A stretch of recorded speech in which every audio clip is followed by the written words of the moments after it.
O Senhor esteja convosco. Proclamação do Evangelho de Jesus Cristo segundo João. Naquele tempo, houve um casamento em Caná da Galileia. A mãe de Jesus estava presente e também Jesus e seus discípulos tinham sido convidados para o casamento. Como o vinho veio a faltar, a mãe de Jesus lhe disse: eles não têm mais vinho. Jesus respondeu-lhe: mulher, por que dizes isto a mim? Minha hora ainda não chegou. Sua mãe disse aos que estavam servindo: fazei o que ele vos disser. Estavam 6 talhas de pedra colocadas aí para a purificação que os judeus costumavam fazer. Em cada uma delas cabiam mais ou menos 100 litros. Jesus disse aos que estavam servindo: enchei as talhas de água. Encheram-nas até a boca. Jesus disse: agora tirai e levai ao mestre-sala. E eles levaram. O mestre-sala experimentou a água que se tinha transformado em vinho. Ele não sabia de onde vinha, mas os que estavam servindo sabiam, porque eram eles que tinham tirado a água. O mestre-sala chamou então o noivo e lhe disse: todo mundo serve primeiro o vinho melhor, embriagados serve o vinho menos bom, mas tu guardaste o vinho melhor até agora. Este foi o início dos sinais de Jesus. Ele o realizou em Caná da Galileia e manifestou a sua glória, e seus discípulos creram nele. Palavra da salvação.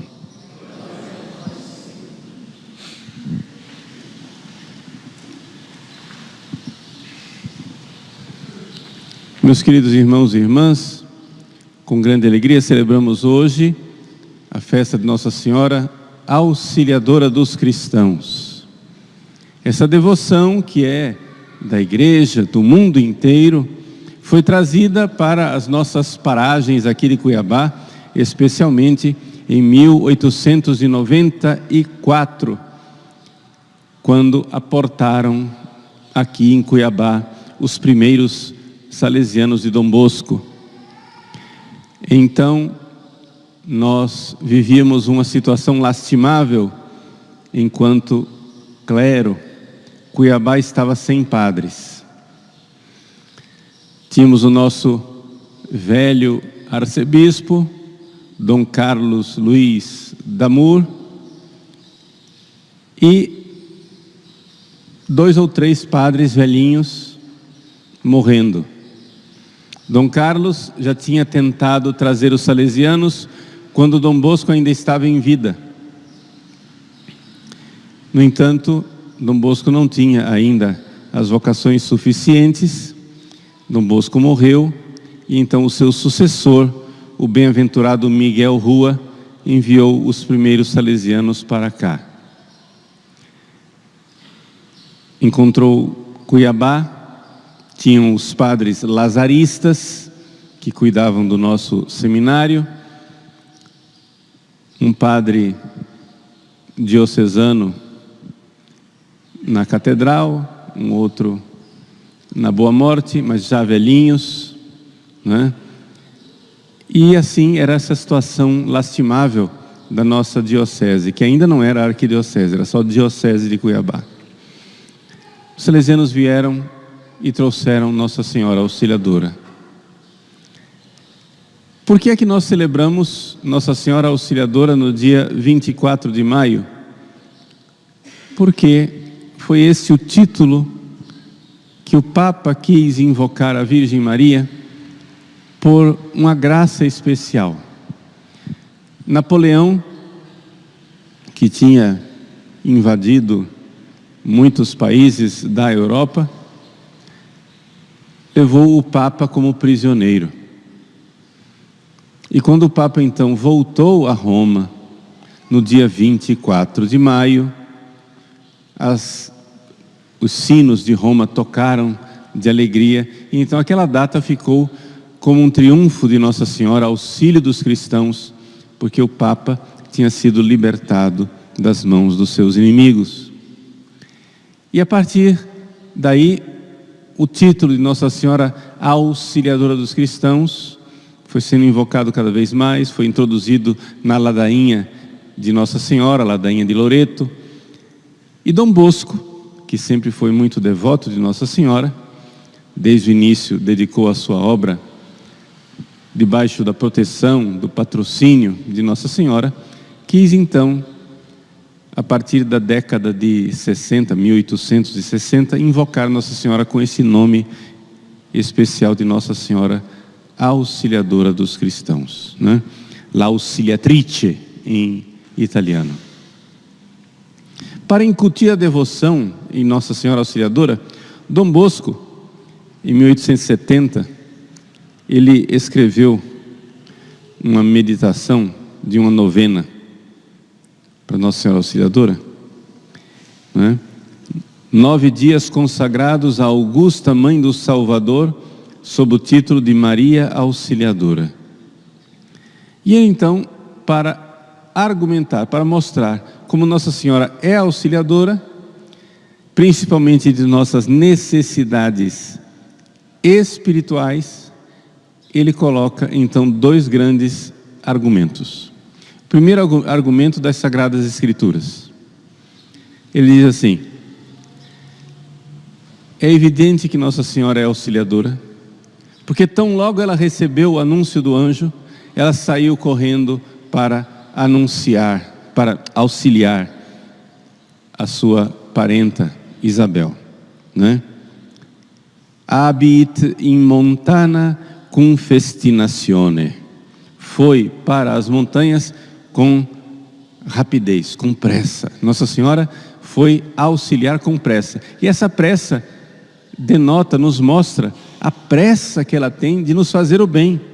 A pressa que ela tem de humildemente nos servir, como ela serviu durante 3 meses. Isabel, como se fosse a escrava, como se fosse a serva. E São João Bosco então recorda uma frase de São Jerônimo que diz assim, que Maria tem um coração tão piedoso e terno para com os homens, que nunca houve alguém que se compadecesse tanto pelos sofrimentos dos outros, quanto Maria se compadece pelos sofrimentos alheios. Então, não existe nenhuma possibilidade, não é, de que alguém se compadeça mais de nós do que a Virgem Maria. E Dom Bosco recorda ali aos seus alunos, aos seus filhos espirituais. Imaginem a ternura de todas as mães do mundo. Imaginem as mães mais bondosas, mais cheias de zelo, de piedade maternal. Com que amor elas amam seus filhos. Juntem todo este amor de todos os corações das melhores mães que existiram na história da humanidade. Todo esse amor junto não é senão uma gota diante do amor imenso desta mãe bendita, a Virgem Maria, o amor que ela tem para conosco. E então, ainda refletindo sobre as Escrituras, ele diz: vejam como Nossa Senhora faz em Caná da Galileia. Ela não espera que nós peçamos o seu auxílio. Ela mesma, por sua iniciativa, nota qual é a nossa necessidade. E ela então vai ao seu filho e diz: eles não têm mais vinho. São João Bosco então cita São Bernardino de Sena, que diz assim, que Nossa Senhora, né, assumiu o ofício, o papel de piedosa auxiliadora não tendo sido rogada, non rogata, officium pie auxiliatricis assumpsit non rogata. Ela assumiu o papel de auxiliadora não rogada, não foi pedido, ninguém pediu para ela, mas ela auxiliou, ela tomou a iniciativa, e isso enche o nosso coração de conforto, porque no céu nós veremos o quanto ela nos auxiliou quando nós nem sabíamos que precisávamos ter sido auxiliados.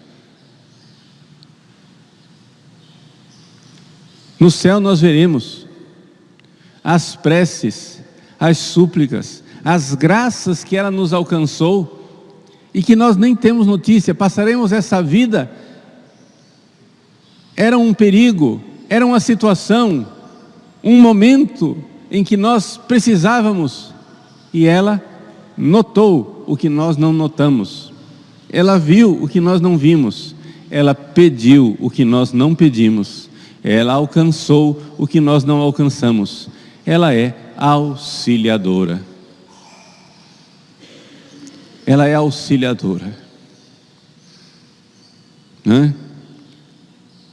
Non rogata. Sem que nós rogássemos, ela fez isso por nós. E esses são os argumentos que ele tira da Sagrada Escritura para mostrar quanto ela roga por nós. Mas ela diz: e agora que depois que aos pés da cruz ela recebeu de Jesus a missão de ser nossa mãe, e ela está no céu, não diminuiu essa sua vontade de auxiliar, esta pressa de nos auxiliar, como ela manifestou a Isabel, esta iniciativa non rogata de nos auxiliar, como ela fez em Caná da Galileia. Não, isso só aumentou agora que ela está no céu. E Dom Bosco então faz um argumento cabal. Ele diz: vão a qualquer santuário mariano, qualquer um, vocês vão ver nas paredes os sinais de como ela nos auxilia. As pessoas penduram nas paredes dos santuários aqueles ex voto de agradecimento. Ele diz: é por uma perna que estava gangrenada e foi curada, é por uma pessoa que estava cega e começou a enxergar, é por uma pessoa que estava morrendo e foi salva. Os santuários de Nossa Senhora são o argumento histórico, irrefutável, do quanto ela é nossa auxiliadora, do quanto ela está do nosso lado, do quanto ela quer o nosso bem. E então, baseado nesses dois argumentos, da Escritura e da história, atestada nos santuários, Dom Bosco então diz: quanto mais essa Mãe Bendita não nos auxilia nas nossas necessidades espirituais. Sim, se ela auxilia no material, porque ela pode ajudar uma pessoa que estava morrendo, uma pessoa que estava com uma necessidade material e física, mas isso tudo passa. Mas as necessidades espirituais são para sempre, são eternas, né? Então, Nossa Senhora, ela nos auxilia em nossas necessidades. Por isso São João Bosco diz: façamos como São Bernardo. Na sua famosa homilia Super Missus Est, nos perigos, nas angústias, nas dúvidas, pensa em Maria, invoca Maria, que Maria nunca saia dos teus lábios, nunca se afaste do teu coração. Ela é verdadeiramente auxiliadora dos cristãos.